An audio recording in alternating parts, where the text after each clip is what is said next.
hopefully I don't die tonight in my sleep. But if I do, you guys remember I called it. Come on, that would be cool as hell. You would say, he joked about it and he fucking died then. I think that would be so amazing. I'd rather not happen. It would be amazing. Anyway. You should just go say that every day. And so when eventually, So one day I'll be correct? Eventually when it happens, they'll come beside you. Got a question over there. Already? Awesome. If you die, you never blood? He just said, if I die, can he have my butt? I'm not sure you want it when I'm dead. Oh, gloves. Oh. Yes, okay, you can. She'll make sure that you get it. It's on video. Oh, boy. What's your favorite Halloween candy? What? What's your favorite Halloween candy? I don't think I've ever had that question. That's pretty rare for somebody to ask a question I've never heard before.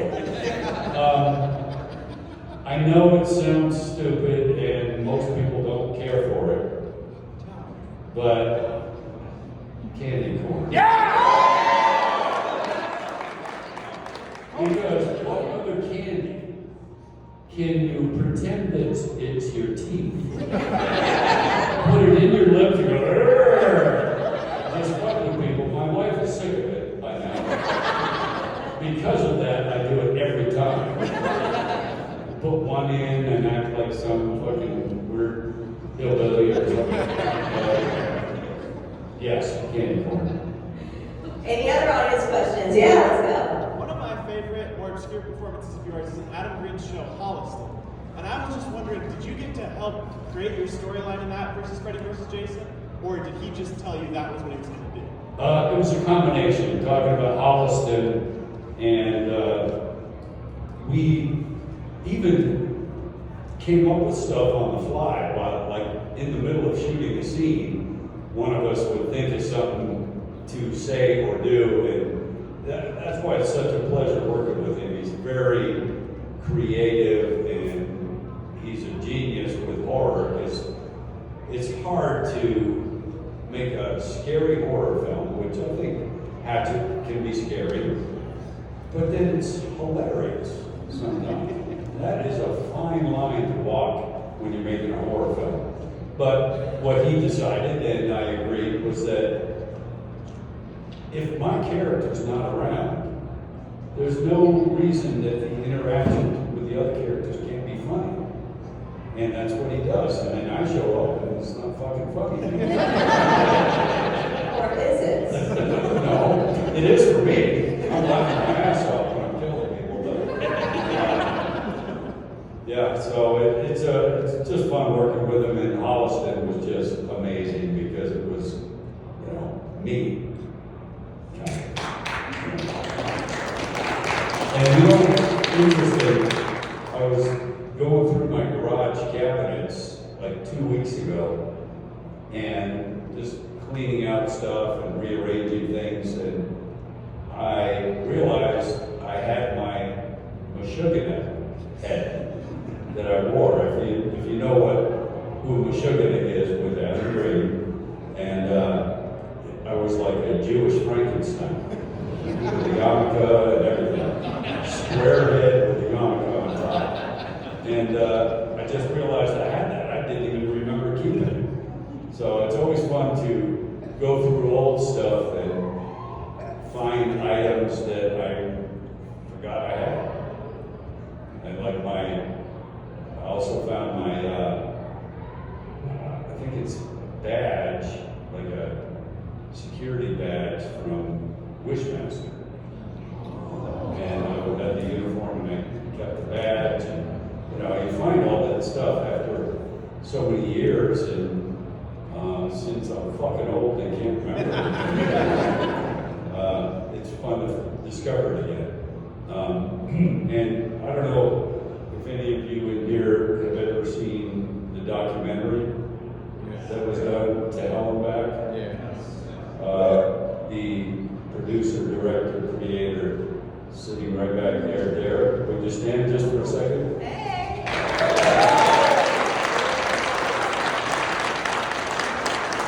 Yeah, I am so happy with that thing. I'm so glad I did it because, you know, sometimes when you play characters like I do, in the back of your mind, once in a while, you think, do I really want to talk about real, personal, family type stuff that might not fit in with the characters I play? And, you know, some of the sensitive stuff and the OCD things and all that. I wasn't sure, but then Derek convinced me that people would react favorably to it, which is exactly what happened. Because, you know, I guess when you have notoriety playing characters like this, people don't expect that you've ever gone through some shit. And I can't tell you how many people have appreciated every day. So. It's a beautiful documentary. It's honestly one of my favorites of all the documentaries that have been done on celebrities. It is one of my favorites. I laughed, I cried, I laughed again. It was beautiful. How long did that take you to film all that footage? I don't remember. Derek. 2 years. Because it did look like it was very well together and a lot of time had passed. I mean, we went to Hawaii and went to the exact balcony that I always talked about, where I scared all my friends in high school. Those of you that maybe don't know, we went up to the Ala Moana Hotel in Honolulu because I grew up in the Marshall Islands. We went there to play basketball, and I took some of my friends. It was our varsity team. Took some of my friends up there because I knew what I was going to do. They didn't. 35th floor with the railing right here, and I climbed on the outside of the railing, and just to scare my friends, and they start freaking out because I'm on the outside. If I slip, I'm dead.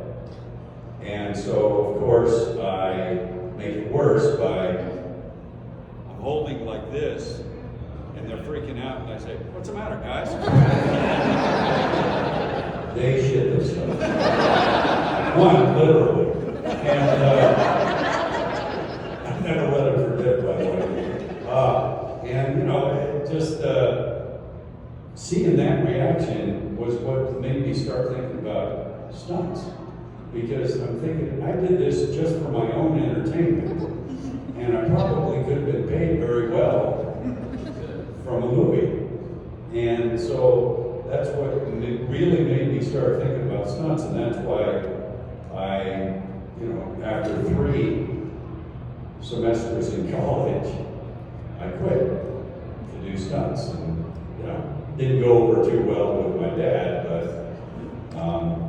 in the documentary, if you ever watch it, he was very disappointed that I didn't get my degree. But I knew what I wanted to do. I knew I was disappointing him, but I thought that I'm going to show him that I made the right choice. And then I, you know, started working a little bit in stunts, and he died. So he never got to see that I did make the right choice. I know you're going to say, well, he knows, and, you know, but still, it would have been so nice if he actually witnessed the fact that, oh shit, he was right. And then, you know, with this kind of stuff, I mean, it just was a bonus. I never expected to sign an autograph. I just wanted to do stunts because I love doing that stuff. Even after getting burned and almost dying. That he lives through. Me dropping out of college and getting burned and almost dying, he lives through. But dies before I get successful, which, you know, it's kind of fucked up, to be honest with you. Not on his part, but come on, man. Really, if you are a person that believes in, you know, greater powers, I mean, why was that necessary? Couldn't he fucking just last long enough to see? Anyway. Yes, that. 9 inches. Well, I can tell what it's going to happen. It's fairly obvious. Look at it. Sorry. I haven't even been drinking. Isn't that I mean, I love you as Jason, I love you as Victor Crowley. Your comedic chops are on par, but I mean, with Allison, I love that. I want to ask you, in Friday Part 9, they find the Necronomicon, and Jason is killed by what looks like the Victorian dagger. Is Jason a Deadite from the Evil Dead series? Do you subscribe? Wow, that's very knowledgeable. That's amazing. I think Adam Marcus felt that way. I wasn't necessarily on the same page with that, but now I kind of like the idea. What? Can you say he is? Did I? Can you say Jason's a Deadite?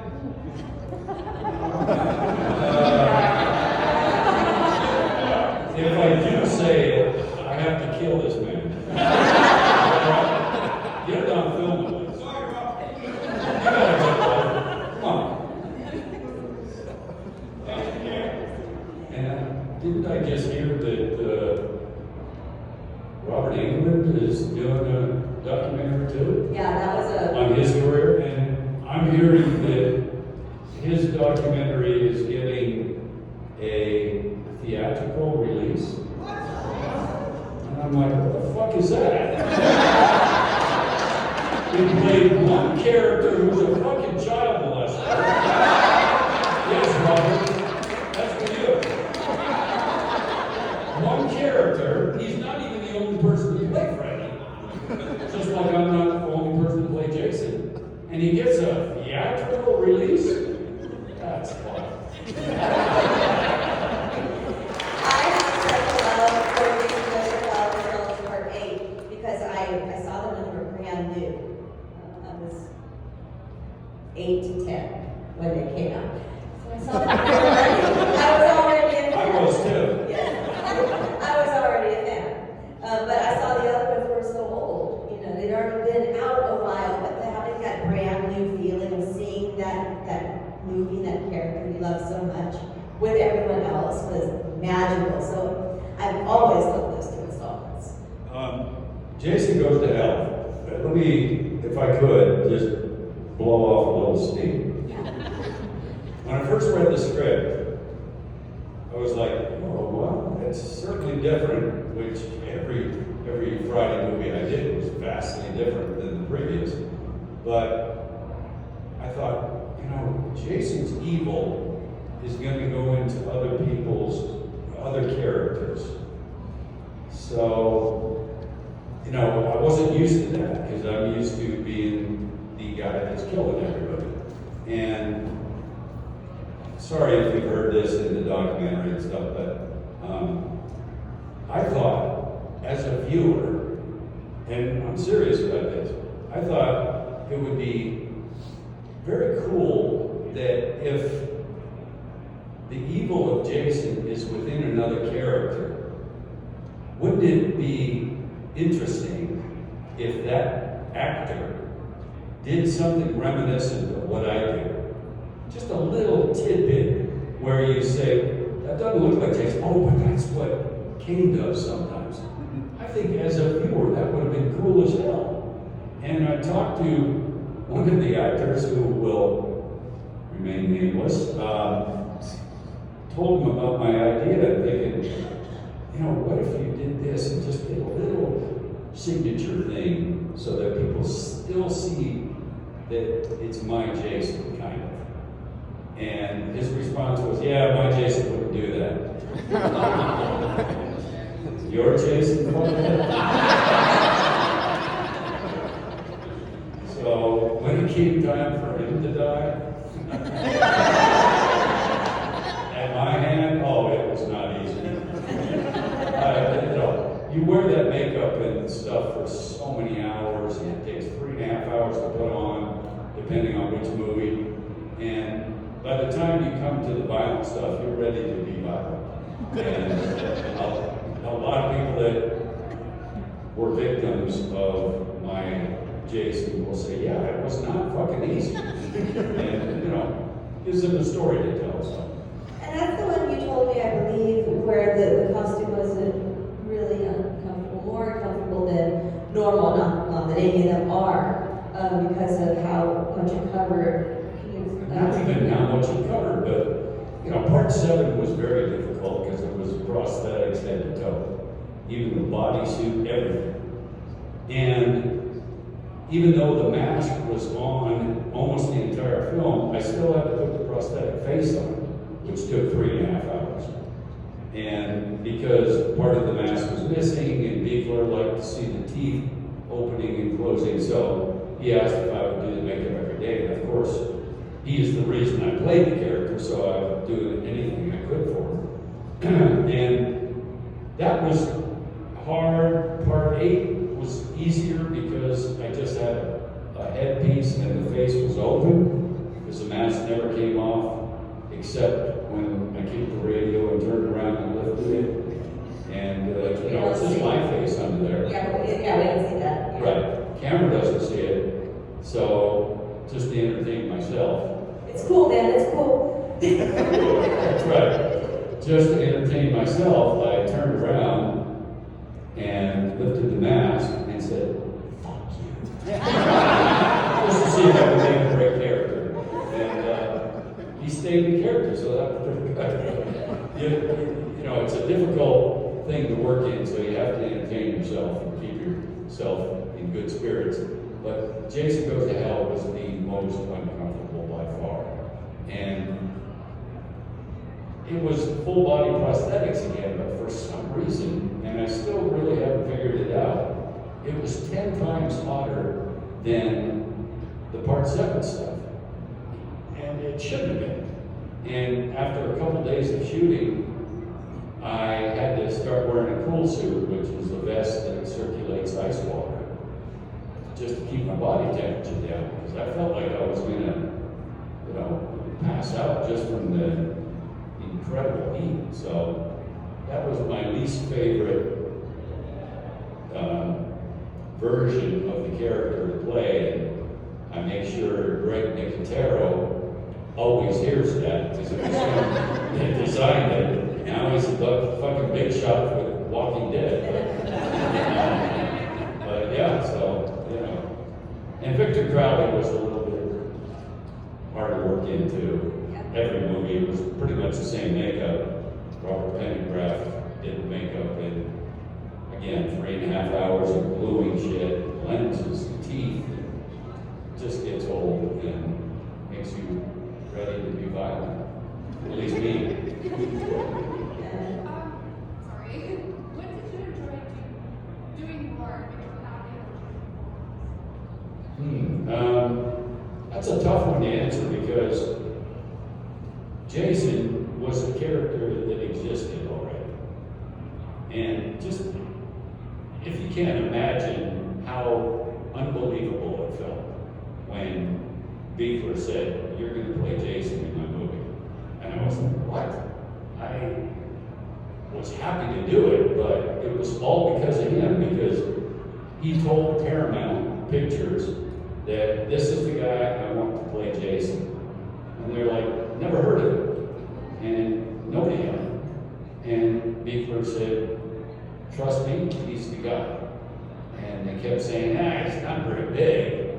And, you know, because other guys have been bigger and whatever. And he just kept insisting, just trust me.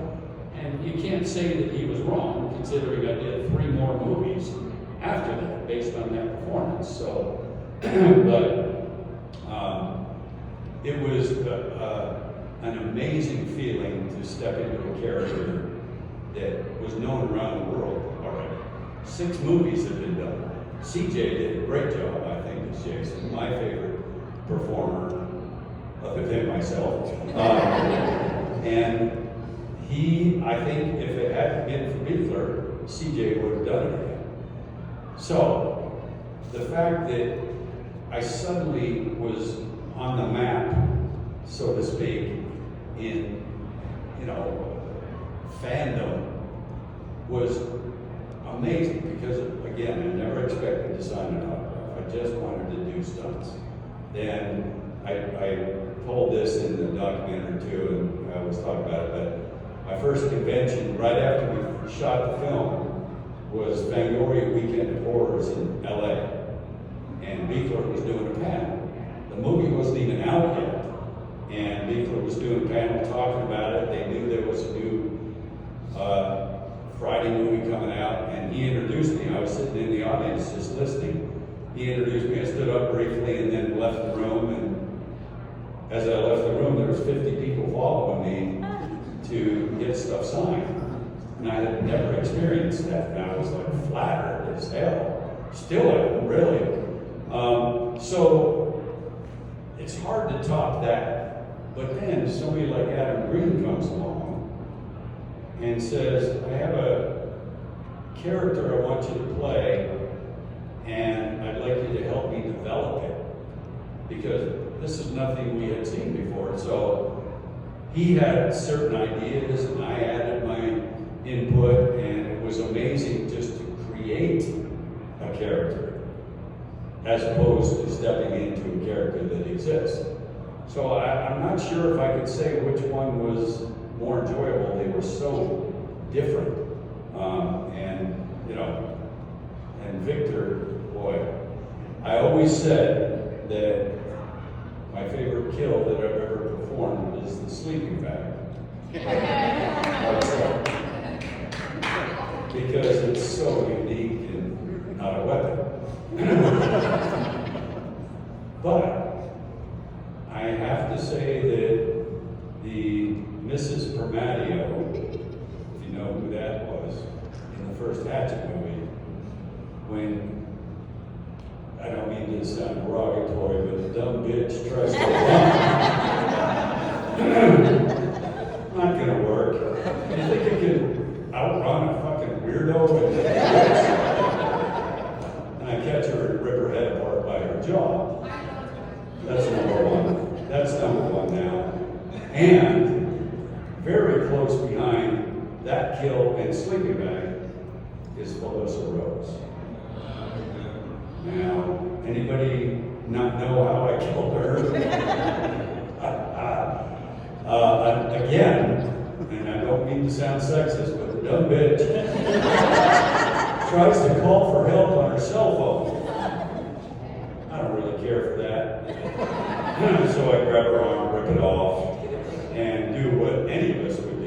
You would, certainly. I take her arm and jam it up her vagina so incredibly hard that her hand comes out of her mouth, still holding the phone. And I was laughing my ass off. And you hear, when you hear the operator say, 911, what's your emergency? That's pretty amazing. And Felissa's, such a good friend. It was just fun to do the movie with her. Speaking of Felissa, you did a podcast with her for a while, right? Casualty Fridays. Does anybody listen to that? Yeah, it was a lot of fun. You haven't done it for a while. Is that going to come back anytime or not undecided? I don't think so. Yeah. Something happened where we couldn't really do it the way we wanted to, so too many restrictions and stuff, so it was fun. Told a lot of good stories on it too. Had some fun guests as well. When you went to the part 7, if somebody would have told you that you were going to be playing Jason and you played for the parts, would you have believed them? After I did the first one, if they told me I was going to do it more, Yes. I probably would not have thought that was possible. Okay. Because nobody had done it, so why would I expect that I would be the one chosen with, I always feel like very, very fortunate, hopefully based on the performance, but not, still an amazing fact that I'm the only one who played a character more than once.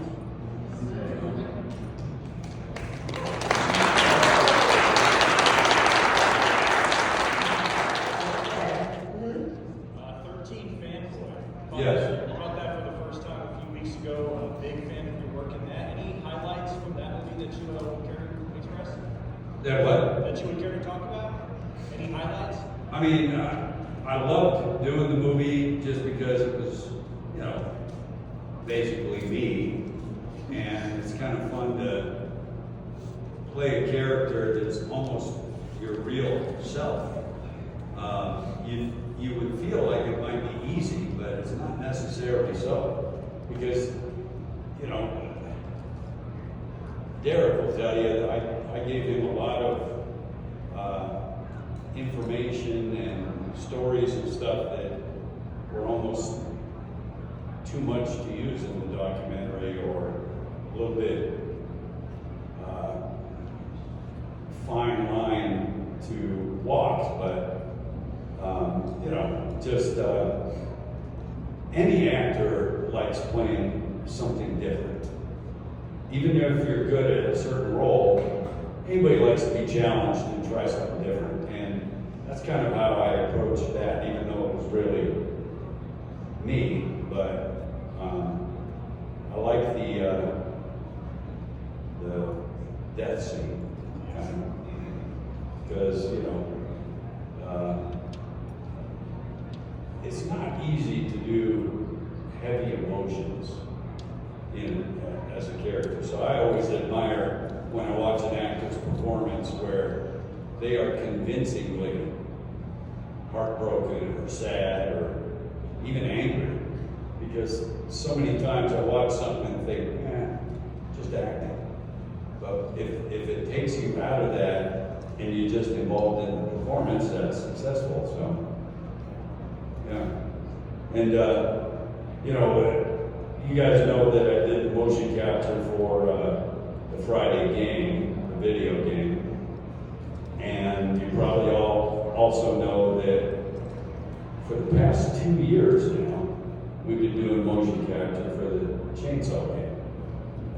And I'm doing the mocap for Leatherface, which is kind of fun because, you know, it wasn't my character, but I stunt doubled RA in the third chainsaw movie, so I did have some experience as Leatherface, but then, you know, I'm trying to make it reminiscent of Gunnar Hansen because, you know, he was the best Leatherface, I think. And the same way that I thought the actors in Jason Goes to Hell should kind of put some of me in it, is how I feel like with Leatherface. I want you to be playing the game and be able to say, oh my God, that looked just like what Gunnar did. And not easy to do because, you know, it's not really my character, so it's been a lot of fun, but the game is going to be unbelievable. I think the Friday game is very well done, but you know how technology improves so quickly. By the time Chainsaw comes out, there are so many things within the game that I don't think gamers will even expect, so excited about that. So there's news that Cunningham might do a reboot. Is that something you think you might be involved in, hopefully? Talking about Sean Cunningham possibly doing a reboot of Friday. He has not talked to me, but I would welcome doing it once more. Yes. I think it'd be so amazing to just kind of top off my career by doing what put me on the map, you know? Because I was successful doing stunts, but nobody had ever heard of me, except in the stunt business. Then that happened and everything changed, but I think it would be just amazing to do one more time. And I got some good ideas for kills.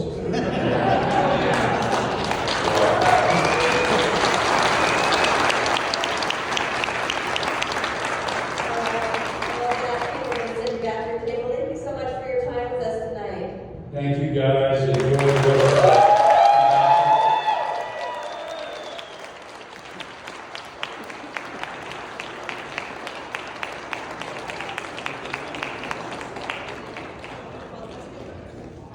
Guys, stand up. Just take a selfie.